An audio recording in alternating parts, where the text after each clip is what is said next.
Duhet ta sqarojmë kryesuesi i seancës konstituive më duket që është seanca e vjetë, nëse nuk gaboj, që ka kërkesë që të votohet komisioni për votimin e fshehtë.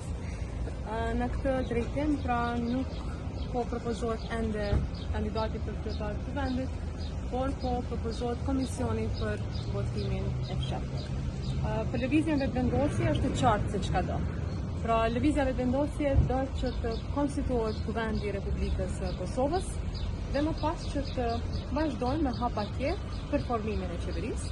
Dhe siç e dini, mandatari jon, pra kryeministri Kurti ka 15 ditë pastaj në dispozicion që të votohet qeveria e Republikës së Kosovës. Por nuk është e qartë se çfarë do opozita. Pra në vazhdimsi, siç keni parë, kanë qëndrime të ndryshme.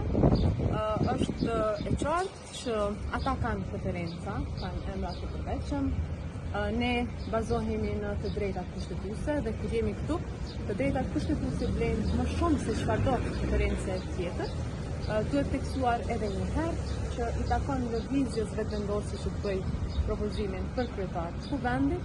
Prandaj për lëvizjen vetëvendosje është jashtëzakonisht e rëndësishme që së pari të votohet komisioni, të konstituohet Kuvendi i Republikës së Kosovës dhe më pas që të hapet rruga. Zonja Zotri Dimaj për pozicionin e juaj. Unë besoj që tashmë lëvizja vetëvendosje ka qenë e qartë në këtë drejtim. Kryeministri Kurti po ashtu kryetari i lëvizjes ka folur, secili nga deputetët, ministrat e kabinetit, përgjithësi lëvizja vetëvendosje, pra është e drejtë e lëvizjes që të bëj propozimin për kryetar të Kuvendit. Nëse ne ndërtojmë një standard tjetër ku dikush tjetër na cakton neve emrat apo dikush tjetër ka kërkesa për qenë në këtë pozicion, mendoj që nuk po e nshtrojmë vullnetin e popullit, pasi që dini lëvizja vetëvendosje ka dalë të parë me 48 deputet.